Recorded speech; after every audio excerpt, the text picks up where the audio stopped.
warahmatullahi wabarakatuh. Selamat pagi, siang, dan malam bagi teman-teman yang sedang mendengarkan podcast ini. Perkenalkan kami dari kelompok 2 yang berisikan saya sendiri Muhammad Rizky Ramdan, kemudian teman-teman Saya Fahri Akase. Saya Siska Faruda. Saya Rofin Mardika. Saya Rizaldo Raditya Pratama. Halo semua, saya Zulkifli Ramadan. Jadi teman-teman yang mendengarkan, kali ini topik bahasan yang akan kita bahas adalah tokoh panutan.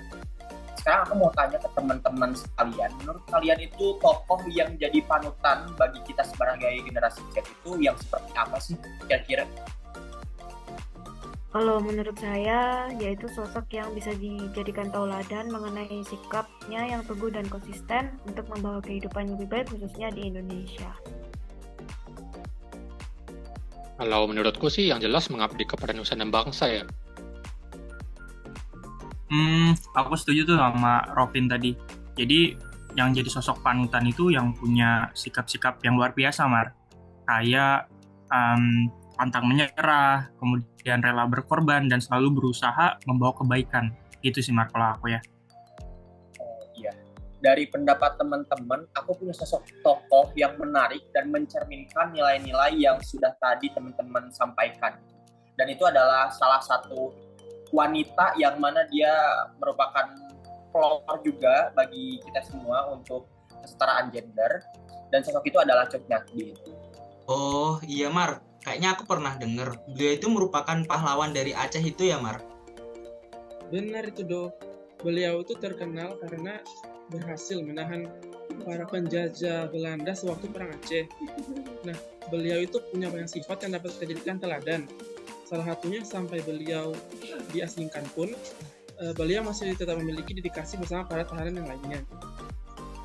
Ya, beliau adalah sosok salah satu perempuan hebat pada kala itu yang ikut berjuang mempertahankan kedaulatan Indonesia, khususnya wilayah Aceh dari penjajah. Dan dari kisah yang aku tahu, beliau itu salah satu perempuan Indonesia yang berani maju di medan pertempuran bersama suaminya, yang kala itu kebanyakan wanita itu tidak diizinkan untuk maju ke medan pertempuran. Wah, keren sih sosok wanita berani ya, demi pengabdian untuk bangsa dan negara. Nilai loyalitasnya sungguh luar biasa. Aku juga pernah dengar bahwa di awal-awal perjuangannya, beliau dipandang sebelah mata karena statusnya sebagai perempuan. Tapi, karena semangat pantang menyerahnya, akhirnya beliau diizinkan masuk ke medan pertempuran bersama suaminya, Teuku Ibrahim dan Teuku Umar. Luar biasa ya Cut Nyak Dien ini. Terus dari yang aku baca juga, beliau ini sempat terpuruk selepas meninggal suaminya.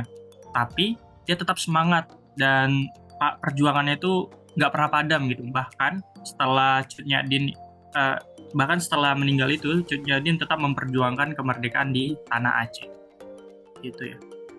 Wah, ternyata teman-teman tahu banyak ya. Benar kata teman-teman sekalian, kalau misalkan Cut Nyak Dien adalah tokoh hebat dari kisahnya itu, dan kita bisa tahu seperti apa loyalitas, dan banyak sekali hal-hal yang bisa kita contoh dari Cut Nyak Dien tersebut.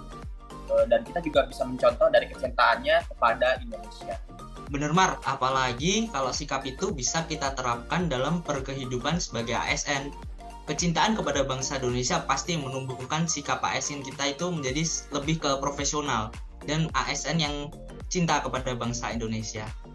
Nah iya bener banget, jadi buat teman-teman yang mendengarkan, kita harus meneladani sikap-sikap terpuji dari para pendahulu kita yang sudah memperjuangkan bangsa, seperti contohnya Cut Nyak Dien ini. Yuk jadi orang yang hebat dan loyal seperti mereka.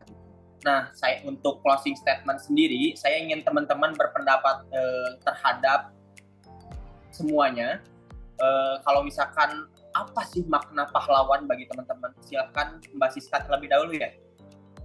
Makna pahlawan menurut aku adalah dia yang bisa berdedikasi dan memiliki loyalitas yang tinggi dan mementingkan kepentingan bangsa daripada kepentingan individunya masing-masing.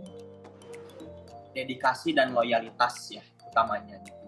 Lalu gimana menurut pendapat Zulkifli, kalau pahlawan itu seperti apa sih kira-kira? Kalau menurut aku sih pahlawan itu mungkin satu kalimat aja ya. Pahlawan itu menurutku yang berjiwa raga Indonesia itu sih. jiwa raga Indonesia atau kita biasa dengar dengan patriotisme gitu ya.